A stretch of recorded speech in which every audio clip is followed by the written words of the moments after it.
안녕하세요, 여러분들. 2023년을 맞아서 첫 번째로 여러분들한테 영상으로 인사드리도록 하겠습니다. 물류TV 백소라 교수입니다. 이번 영상에서는요, 2023년을 맞아서 항공화물 운송 시장을 예상해보고, 그리고 그 발전 방향을 논의해보는 시간을 갖도록 하겠습니다. 오늘 같이 자리해주시는 두 분이 계십니다. 안녕하세요. 안녕하세요. 반갑습니다. 안녕하세요. 나와주셔서 감사합니다. 네.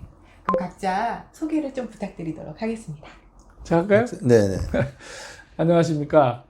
저는 사단법인 한국항공정책연구소의 윤신입니다.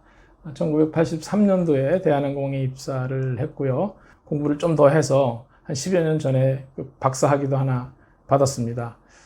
그동안 그 항공 여객 부문에 비해서 우리 항공 화물 부분은 사회적 관심을 많이 못 받았었는데, 네. 코로나를 겪으면서 조금 상황이 많은 분들이 관심을 가지시고 하기 때문에 저희가 이번을 계기로 우리나라 항공 물류 분야를 조금 업그레이드 시키는데 좀 기여를 해보고자 우리 연구소에 항공 화물 전문가 분들이 좀 모여서 활동을 시작을 합니다. 네. 오늘 물류TV 대담이 그 첫 발걸음이 될 것 같은데 많은 관심과 성원을 좀 부탁드리겠습니다. 감사합니다. 네. 고모님? 네. 안녕하세요. 저는 김광석이고요. 가수 이름이랑 똑같습니다. 저도 지금 윤 대표님 말씀하신 그 연구소에 같이 근무를 하고 있고요. 저는 이제 86년도에 대한항공을 입사해서 또 대한항공 한 5년 다니고 그 이후로는 아시아나항공 화물 부분에만 쭉 있었습니다. 그래서 총 한 36, 7년 이렇게 제가 이제 화물 부분에 근무를 했었는데요. 화물에 근무를 하다 보니까는 뭐 해외 지점장도 해보고, 그 다음에 각 분야의 임원들도 다 근무를 해봤습니다. 그래서 제가 금년 4월 달에 리타이어를 하게 됐는데, 네. 리타이어 하면서 가만 생각해 보니까는 제가 그렇게 인기가 없었구나. 다른 임원들은 그래도 여기저기 불려가서 경험이 있었는데 저는 오로지 어떻게 화물 부문에만 있었을까 그런 생각을 했습니다. 너무 잘하셔서 그런. 그래서 이제 있어요? 지금서부터는 다른 집도 이렇게 기웃기웃 거리려고 그렇게 하고 있습니다. 좋습니다. 기대하겠습니다. 저도 기대하겠습니다. 네. 저희 물류TV뿐만 아니고 제가 지금 소속되어 있는 세종사이버대학교에서도 많은 강연, 특강 같은 것들 좀 부탁드리도록 할게요. 고맙죠, 저는. 네. 오늘 영상은 물류TV와 그리고 세종사이버대학에서 같이 하는 영상입니다. 자, 그럼 이제 본격적으로 시작하도록 하겠습니다. 제가 오늘 정말 많은 질문을 좀 갖고 왔는데요. 준비되셨죠? 그럼요. 고모님? 네, 물론이죠. 자, 우리는 이제 항공 물류를 하는 사람들인데, 1990년부터 이제 지금까지 보면 항공 화물이 점차적으로 꾸준히 증가를 했단 말이죠. 물론 그 중간에 뭐 IMF나 혹은 9.11 테러, 사스, 뭐 금융위기나 코비드, 뭐 이런 위기들이 좀 있었잖아요. 이슈들이 있었는데, 지금까지 이 코로나 발생 전후에 항공 운송 산업 시장에 대해서 간략하게 말씀을 해주셨으면 좋겠어요. 제가 할까요? 먼저 네. 하셨으면 좋겠습니다. 좀 전에 말씀을 잘 해주셨는데요. 그러니까 우리가 금융위기라고 하면은 그때 2008년도 그걸 말씀하시는 것 같은데 네. 그때 시장이 무지무지하게 안 좋았죠. 그 19년까지 안 좋았는데 그 19년 4, 4분기 되면서 항공시장이 갑자기 화랑이 될 줄은 아무도 몰랐습니다. 그때 자알이라는 그 거대 항공사가 망하게 되는 거고, 그래서 구조조정이 일어났고요. 근데 2010년도에는 갑자기 이제 항공화물 시장이 화랑이 일어났고, 여객도 어마어마하게 좋아졌죠. 11년 이제 상반기까지 좋아졌다가 12년, 14년도에는 또 다시 이제 말하자면은 하락의 길을 걸었습니다. 그러다가 보니까는 또 14년도에는 또 좋아지기 시작해서 항공사, 선사들이 조금씩 영업이익을 내기 시작했어요. 그러다가 16년 되니까 이렇게 안 좋은 기운들이 많이 일어나서 우리나라 이제 해운의 뭐 한진해운도 그런 구조 속에서 결정이 된 거고 항공사들도 여러 가지 대책을 마련하고 있었는데 미국의 그 트럼프 대통령이 중국의 테리프를 가하기 시작하는 거예요. 그게 18년도입니다. 그러니까는 안 좋은 와중에 그것 때문에 야 19년도부터는 힘들겠다. 그러면서 중국에서 생산을 막 합니다. 미리 보냅니다. 그래서 때 아닌 호황을 또 18년도에 맞게 됩니다. 그래서 18년이 좋아졌고 19년은 무지무지하게 또 안 좋았죠. 예상대로. 2020년도 안 좋아야 되는데 코비드라는 사건이 터지기 시작한 거예요. 코비드 때는 뭐 아다시피 여객기가 전부 다 뭐 그라운딩 되어 있는 상태잖아요. 여객기 벨리에 화물이랑 배계지를 싣게 돼 있어요. 여러분 다 아시겠지만. 근데 여객기 벨리에 화물 부분을 다 더하면은 전체 화물기 포함해서 퍼센티지가 한 50%가 넘습니다. 여객기 벨리만 해도. 근데 걔네들이 85%에서 90%가 지금 그라운딩 되어 있으니까는 공급이 얼마나 많이 모자랐겠어요. 그 와중에 뭐 개인 구호 장비 같은 거 PPE라고 보통 하는 건데 그런 것들이 막 출현하죠. 백신도 나오죠. 그러니까 공급은 줄어드는데 수요는 돌발 수요들이 막 나오니까는 가격들이 막 올라가게 되는 겁니다. 거기다가 해운 같은 경우에는 항만에 접안을 해도 그걸 갖다 부릴 수 있는 인력들이 전부 다 코비드 전염이 돼가지고 못 나오는 거죠. 그것만 그렇습니까? 트럭이 있어줘야지 곳곳으로 배분이 되는데 트럭 운전수도 다 안 나와요. 그러면은 솔루션이 항공뿐이 없었던 때가 코비드 때죠. 그러다 보니까는 항공운임이 뭐 미주 같은 경우는 여러분 다 기억하실 것 같은데 뭐 7배에서 한 10배 정도는 뛰지 않았나. 이렇게 보고 있고 선사들도 유례없는 영업이익을 많이 낸 한 해가 아닌가. 그 기간이 아닌가 그렇게 생각이 듭니다. 감사합니다. 네. 그 박사님 방금 벨리카고 벨리 말씀하셨는데 네. 벨리 모르시는 분들도 계실 것 같아요. 벨리는 여러분들이 항공기를 타시면 의자 밑에 그 프로압 패널이 있지 않습니까? 그 밑에에 그 수화물이나 화물을 실을 수 있는 공간이 있습니다. 물론 양 날개 사이는 없어요. 거기는 연료를 싣고 또 착륙 장치가 이렇게 들어가는 랜딩 기어 휠 웰이라는 곳이 있어가지고 고기를 제외하고는 그 앞뒤로 그 화물이나 수화물을 실을 수 있죠. 그걸 이제 벨리라고 하는데 이제 통상 그 항공기에 그 통로가 하나가 있는 건 내로우 바디. 그다음에 통로가 2개가 있는 거, 사람이 지나가는 통로가 2개가 있는 거 와이드 바디 이렇게 이제 쉽게 이해를 하시면 되는데 내로우 바디 항공기는 그 ULD라는 컨테이너 같은 거를 실을 수 있는 게 물론 뭐 에어버스 계열은 좀 하는 경우도 있지만 대개 이제 그런 거 없이 그냥 벌크 상태로 싣는 거고 와이드 바디 항공기는 이제 그 컨테이너라든지 아니면 팰럿을 이용해 가지고 ULD를 이용해서 화물이나 수화물을 싣게 되죠. 그게 벨리입니다. 감사합니다. 네, 이해가 되셨나 모르겠나요? 이해되셨을 것 같아요. 네, 고맙습니다. 그러면 이번에는 이제 다음 질문을 좀 드려볼까요?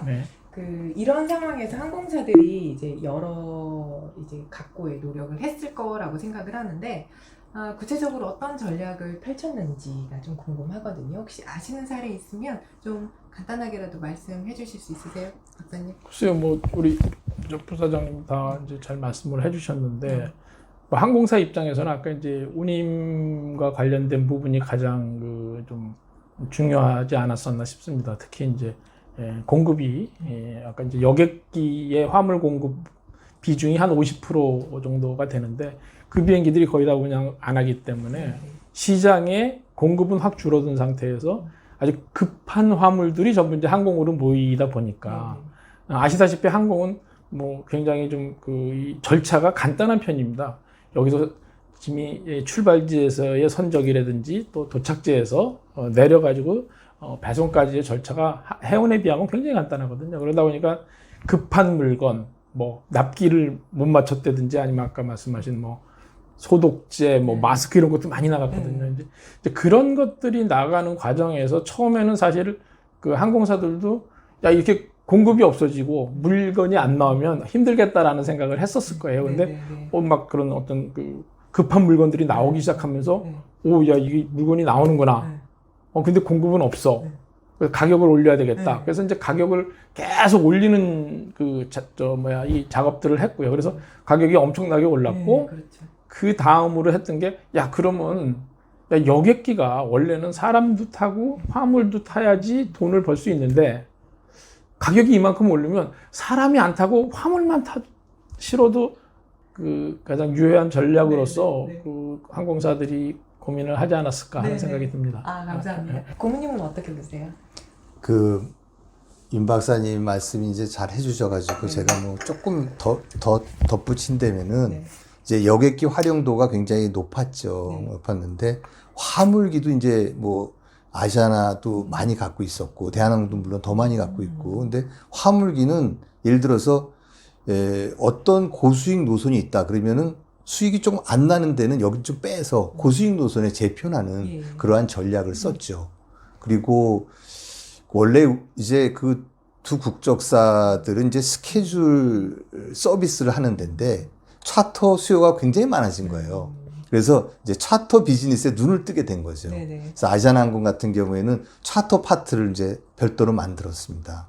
그래서 거기에 대한 수익이 이제 많아졌고, 그 다음에 업계는 이제 선사도 마찬가지죠. 이제 업계는 이런 그 쇼텀 비즈니스에서 롱텀 컨트랙 비즈니스가 더 성행하게 됐어요. 그러니까 자기네들의 말하자면 스페이스를 미리 확보하겠다. 가격이 계속 오르는. 그러니까 오르니까는 뭐 어떻게 될지 모르니까요. 그래서 그런 롱텀 비즈니스가 활성화가 된 한 해였고요. 다음 질문이 있는데요. 네. 2023년도에는 이제 침체기가 올 것 같다라고 많은 분들이 이렇게 전망을 하고 계시거든요. 네. 두 분은 2023년 항공운송 사업이 어떻게 될 것 같은지 네. 한번 전망을 해봐 주실 수 있으세요? 이번에 윤 박사님 먼저 그럴까요? 하시겠죠? 지금 뭐 최근 보도를 보면 그 상하이 컨테이너 운임 지수죠. 네. 그게 지금 코로나 이전 수준까지는 아니지만 코로나 이전이 평균 한 700에서 900 정도 거기서 왔다 갔다 했는데 한 1100 정도까지 떨어졌다고 그러더라고요. 네. 그러니까 이제 물론 해운하고 항공하고 아주 뭐 밀접한 관계가 있는 건 아니나 그 뭐 물량을 운송한다는 개념에서는 좀 같은 그 상황으로 봐야 되기 때문에 아마 항공도 내년에는 그 운임이 좀 떨어지는 상황이 되지 않겠냐. 그 얘기는 뭐냐면 물량 부분에 있어서 좀 많이 줄어들 거다. 네. 어려운 한 해가 되지 않을까 하는 생각입니다. 저는 개인적으로. 박사님도 그렇게 네. 생각하시네요. 네. 네. 그럼 고모님은 어떻게 생각하세요? 저도 그 전체적인 맥은 똑같이 보고 있습니다. 보고 있는데 지금 내년 수요가 금년보다 더 나을 수 있다고 얘기하는 사람들이 많지는 않죠. 네네. 근데 그런 사람들은 주로 어떤 얘기를 하고 있냐면은 중국의 그 코비드 리스트릭션이 곧 해제될 것이다. 그래서 여태까지 공장들이 못 생산했던 거를 마구 생산해서 나갈 것이다. 그러한 이제 어떤 예측, 그 다음에 러시아랑 우크라이나가 곧 전쟁을 끝낼 거다. 그러면은 이제 전체적으로 복구 그 문제라든지 시설이라든지 투자가 이루어질 것이다. 그런 건데 그게 뭐 꼭 정해진 게 없기 때문에 그렇죠. 그런 희망 고문을 갖고 우리가 계획을 세울 수는 없는 맞습니다. 거고요. 그죠? 그래서 아까 말씀하신 듯이 뭐 아이아트에서도 예측이 내년도 마이너스 4%니까는 우리가 그 정도 수준인데 이 수요라는 것은 우리가 다 매크로로 지금 보고 얘기하는 거기 때문에 자기가 담당하고 있는 어떤 그 특정 라인 나는 뭐 예를 들어서 하노이 중심으로 해 우리 회사는 예를 들어서 러시아 중심으로 해 나는 트랜스퍼시픽이야 여기에 따라서 또 그게 수치가 다 틀려지거든요. 그래서 그런 것들을 이제 자기 어떤 그 주력 아이템에 맞게 잘 생각해야 되는데 그럼 2023년도 운송회사는 조금 배가 고플 수도 있다. 아니 이제 마케팅 그런데 저희가 할 수 있는 얘기는 뭐냐면은 그렇다고 해서 모든 업체들이 전부 다 그럴 것이냐. 자기가 맡은 분야가 있으니까 그거를 잘 찾아 나가면은 거기에 우리의 살 길이 있다. 이런 말씀을 드리고 싶습니다. 알겠습니다. 네. 결론으로 말씀드린다면 이제 물량은 좀 줄어들 수는 있으나 이 공급 차원에서 좀 여유 있는 그런 상황이 될 것 같다. 그래서 화주 입장에서 보면 그나마 최근 몇 년간 중에 스페이스를 좀 마음 편하게 잡을 수 있는 상황이 될 수도 있겠다. 그럴 수 있죠. 화주 입장에서는 뭐 나쁘지는 않은 상황이 되겠죠. 그렇죠. 그동안 너무 힘들었죠. 네, 운송사 입장에서나 물류기업 입장에서는 조금 어려운 상황이 되겠지만 네. 아마 화주들이 또 엔조이하는 해가 될 그럴 가능성도 있을 것 있습니다. 같습니다. 진짜 한치 앞을 예상하기 힘드네요. 네. 방금 박사님께서 전자상거래 말씀을 네, 해주셨는데요. 네. 이제 그거 연결해서 다른 질문을 좀 드려볼게요. 2023년 이제 항공운송시장 혹은 운송시장은 이런데 그럼 이커머스 시장은 어떨 거라고 생각하세요? 제가 어머님 예? 먼저 말씀해 주실 수 있어요?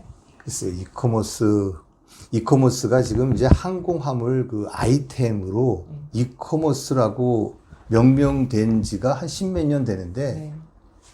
깜짝 놀랐어요. 이게 자리매김을 하고 있다는 거고 네. 거의 뭐 10%씩 증가하는 것 같고 특히 이제 중국발로 그 물량들이 어마어마하게 나오고 있다. 우리나라도 이제 이커머스 그러면 우리도 이제 쉽게 직구 이런 걸 이제 많이 예상하고 있는데 그러면서 특히 이 약간 저개발돼 있는데 뭐 동남아시아 일부 국가 또 아프리카 중동 지역 이런 데는 원체 오프라인 마켓이 부족하기 때문에 이커머스가 나오면서 더 이게 활성화가 되고 있는 거죠 지금. 그래서 이커머스는 앞으로 장래성이 무지 많다. 특히 이번 이제 코비드 기간은 뭐 특수한 기간이지만은 코비드 때도 보면은 한국에서 나가는 물량들이 코비드 기간 동안에는 어마어마하게 증가를 많이 했어요. 네네. 근데 원체 이제 들어오는 물량이 한 3배 정도 되거든요. 들어오면. 그러니까 여기가 원체 큰 구찌이기 때문에 한국으로 직구, 들어오는 물량은 그 보통 일반적인 그 어떤 항공화물 그 추세랑 비슷했는데 나가는 물량은 꽤 많이 늘었죠. 근데 다시 금년도 이제 하반기가 되니까는 뭐 여러 가지 뭐 미국에서도 이제 뭐 자기네 그 이제 그 지원금이 떨어지고 네. 그 잡도 생겼으니까 집에도 안 있고 여태까지 또 많이 비축해 놨고 그러니까 다시 이게 좀 시들해지고 또 우리나라도 이제 지금 약간 그런 게 환율이라는 걸 무시할 수 없거든요. 우리나라 이제 환율이 지금 높아져 가고 있으니까 들어오는 것도 적고 그래서 그런 문제가 시기 때마다 조금씩 영향은 미치지만 전반적으로는 이커머스가 꽤 많이 성행할 것이다. 이렇게 보고 있습니다. 네, 좋습니다. 네. 네. 박사님은 어떻게 예, 생각하세요? 뭐 기본적인 방향에는 뭐 저도 뭐 부사님 생각이 동의를 합니다. 특히 아까 저개발국에서 기존의 유통 채널이 없는 상태에서 이커머스라는 방식이 이제 확산되고 있는 게 뭐 중국 같은 경우가 사실은 우리 보통 웹보다 모바일이 먼저 그렇죠. 확산된 케이스 아닙니까? 그렇죠. 그렇게 생각해 보면 사실 후발주자가 네. 제일 좋은 게 그 최첨단의 그 기술이나 뭐 이런 것들을 채택할 수 있는 것처럼 그래서 저개발 국가에서 많은 아마 그 이커머스가 더 각광받는 시장이 될 거라고 보고요. 새로운 하나의 커머디티라고 그럴까요? 그런 게 될 것 같습니다. 제가 이렇게 어려운 질문을 드렸는데도 역시 전문가 나오세요. 이렇게 훌륭한 답변을 해주셔서 너무 감사하고요. 여기에서 이제 1부는 마무리하도록 하고 네. 이제 2부로 넘어가서 다른 질문을 드리도록 하겠습니다. 네, 알겠습니다. 2부에서 뵙도록 하겠습니다. 네, 2부에서 뵙겠습니다.